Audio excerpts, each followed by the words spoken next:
안녕하세요.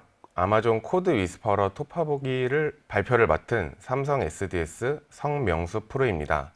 저는 오늘 MSP 전환 수행 시 생성형 AI를 어떻게 활용할 것인가에 대해 말씀드리고자 합니다. 네, 이번 발표는 코드 위스퍼러란 어떤 서비스이며 다음으로 MSP 사업을 진행 시 어떻게 위 서비스를 활용할 수 있는지 살펴보도록 하겠습니다. 또한 구체적 사례를 살펴보면서 실제로 개발자들에게 어떻게 도움이 될지를 살펴볼 수 있는지 볼 거고요. AWS 2023 리인벤트 행사에서는 어떻게 코드 위스퍼러를 활용해서 다음으로 나아가는 방향을 제시하였는지 살펴볼 겁니다. 마지막으로 기대 효과를 살펴보겠습니다. 먼저 코드 위스퍼러란 어떤 서비스에 대한 것인지 알아보도록 하겠습니다. 코드 위스퍼러란 생성형 AI 서비스로 개발할 때 도움을 줄 수 있는 AI 툴로 보시면 되겠습니다.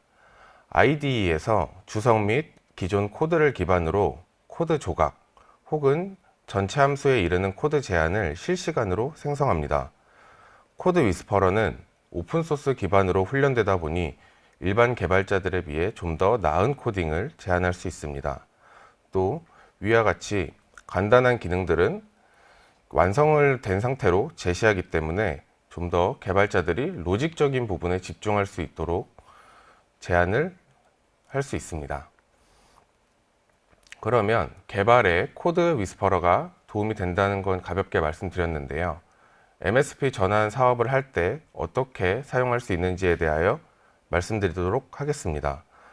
코드 위스퍼러는 평균적인 베이스라인의 코드를 제안함으로써 초급 개발자나 혹은 신규로 기능을 개발해야 되는 상황에서 많은 도움이 될 수 있습니다. 두 번째로 MSP의 어느 부분에 코딩이 필요할 수 있는지를 확인해 볼 텐데요. 저희가 할 수 있는 클라우드 전환에서 리호스트에서 리팩터까지 다양한 범위에서 사용할 수 있습니다. CI/CD의 환경 구성과 어플리케이션 수정까지 코드 위스퍼러의 제안을 받고 사용할 수 있습니다. 마지막으로 범용성 부분인데요. 저희가 사용하는 자바, C#, C++ 혹은 SQL 등 다양한 언어의 제한이 가능합니다. 다음으로 MSP 적용 방안에서 코드 위스퍼러를 왜 사용하는가에 대하여 알아보겠습니다. 그럼 MSP 적용 시 구체적으로 어떤 부분에 적용할 수 있는지 확인해 보겠습니다. MSP 사업의 엔터프라이즈급 전환을 하다 보면 최종 형태인 리퍼체이즈나 리팩터로 전환이 가장 큰 목표입니다. 하지만 대다수 어플리케이션은 리호스트 방식이나 리플랫폼 방식으로 전환합니다. 리호스트와 리플랫폼으로 전환을 하더라도 개발자들의 공수가 많이 들어갈 수밖에 없습니다. 클라우드향으로 어플리케이션을 적용하는 데 있어 결국 클라우드 기반의 솔루션을 사용하게 되고 이러한 작업들이 클라우드 기반의 SI 역할을 수행할 수밖에 없게 됩니다. 쉽게 이해할 수 있도록 한 가지만 설명해 보겠습니다. AWS에서 가장 많이 사용되는 서비스를 살펴보면 S3라는 파일 저장소 제공이 있습니다. 비용도 저렴하고 안정성도 보장되며 세계의 수많은 어플리케이션이 현재 사용하고 있습니다. 온프레미스 환경에서 일반적인 어플리케이션은 파일 저장을 NAS를 통해 대부분 하고 있는데요. 이를 단순히 클라우드 환경으로 옮기게 되면 오히려 온프레미스 환경보다 비용도 많이 발생하고 성능 또한 저하될 수 있습니다. 이를 전환하기 위하여 파일 업다운로드의 변환을 진행해야 하고 어플리케이션에 수정이 발생할 수 있습니다. 이로 인해서 MSP 사업에 개발자의 공수가 들어가는 부분이 발생할 수밖에 없는 것을 나타냅니다. 이러하듯 SaaS 서비스와 클라우드 전환과 어플리케이션이 조합되기 위해서는 많은 챌린지가 있습니다. 운영사 입장에선 아마존은 S3로 갑자기 어플리케이션을 전환해야 되는 입장이 발생하며 이로 인해 러닝 커브가 발생할 수밖에 없습니다. 또한 서버나 DB 같은 인프라 부분이 변경되고 또 클라우드 전환 시 CI/CD 등 많은 개발적인 개선이 있을 텐데 인프라 영역이 어플리케이션 영역으로 위임이 됩니다. 따라서 어플리케이션 전환 시 많은 라이브러리, 자바 프레임워크 그리고 서로의 다른 개발 언어들도 존재하기 때문에 고객에게 많은 비용이 발생할 수밖에 없는 점이 생성됩니다. 저희가 MSP 사업 시 실제로 맞았던 챌린지 부분입니다. 상용 웹아스에서 오픈소스 기반인 탐캣 엔진X로 변경이 되며 스프링 프레임워크 또는 JDK 버전의 변경, 이런 식으로 환경 변화로 인해 어플리케이션의 수정이 많이 필요하였었습니다. 그렇다면 이 코드 위스퍼러가 어떻게 구체적으로 도움을 줄 수 있는지 사례를 통해 살펴보겠습니다.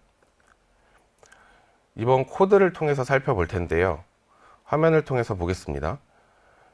구체적으로 방금 예시를 들었던 NAS에서 AWS S3로의 전환을 살펴보겠습니다. 저는 현재 스프링 기본 프로젝트에 S3 파일 매니저라는 자바 파일만 생성한 상태입니다. 그러면 코드 위스퍼러는 이 S3 파일 매니저라는 파일 이름을 인식하고 사용자에게 필요한 코드 스트럭처를 제안해 줍니다. 샘플 코드로 생성을 해 보았습니다.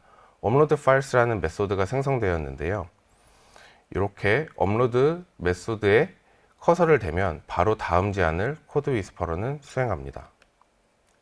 위에 구문을 작성하고 업로드라는 구문에 맞게 put 오브젝트 메소드가 출력됩니다. 다음으로 진행해 보겠습니다. put 오브젝트에서 에러가 발생합니다. 코드 위스퍼러 제안을 한 번 더 받아보겠습니다. 코드 위스퍼러 메소드 중 put 오브젝트에서 스트링 변수를 받는 부분에 pass.get 메소드로 감싸라는 제안을 해줍니다. 이렇게 적용을 하면 간단하게 S3 파일 업로드 기능을 구현을 할 수 있습니다. 구글링 한 번 없이, 그렇게 전문적인 지식이 필요 없이 바로 신규 기능을 개발할 수 있게 되는 것이죠. 이런 코드 위스퍼러의 제안을 통해서 AWS 리인벤트 2023년에는 어떤 기능이 추가되고 또 발전해 나가는지를 살펴보도록 하겠습니다. 코드 위스퍼러를 보면 AWS의 SaaS 서비스가 점점 더 발전한다는 걸 볼 수 있습니다. 이번 2023년 리인벤트에서는 아마존 Q라는 제품이 발표되었는데요. 이 아마존 Q에 대한 경우 코드 위스퍼러와 조합을 하여 사용할 수 있습니다. 특히 저희가 인상 깊었던 솔루션은 코드 트랜스포메이션이었습니다. 이 코드 트랜스포메이션은 자바 어플리케이션에 현재는 특화되어 있고 JDK의 오래된 버전들을 버전업 해주는 툴입니다.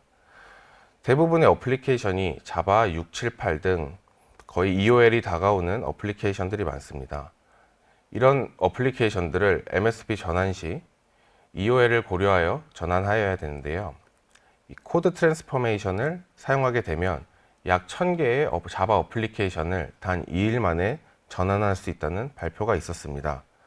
물론 어느 정도 수준일지는 직접 확인해 봐야 알겠지만 클라우드 전환과 같이 정형화된 사업에 있어서는 점차 AI의 활용 부분이 높아질 것으로 판단됩니다. 이런 생성형 AI를 사용함으로써 기대되는 기대 효과에 대해서 알아보겠습니다.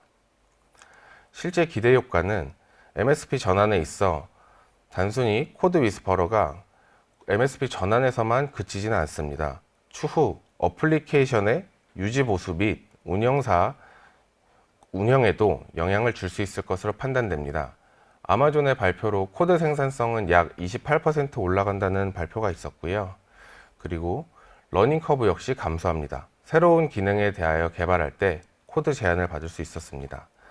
그리고 마지막으로 코드 위스퍼러의 기능 중 하나인 소스 코드 점검이 있는데요. 소스 코드 보안 향상으로 코드 위스퍼러 적용해서 정적 보안 감지가 가능합니다. OWASP 기준 취약점도 식별하고 보안까지 제한해주는 기대 효과를 얻을 수 있었습니다.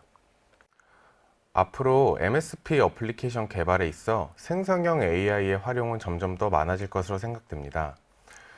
저희가 앞서 말씀드린 코드 위스퍼러 뿐만 아니라 다양한 AI 툴들을 활용하여 비용은 낮추고 시간은 줄여서 최적화된 클라우드 전환을 할 수 있도록 노력하겠습니다.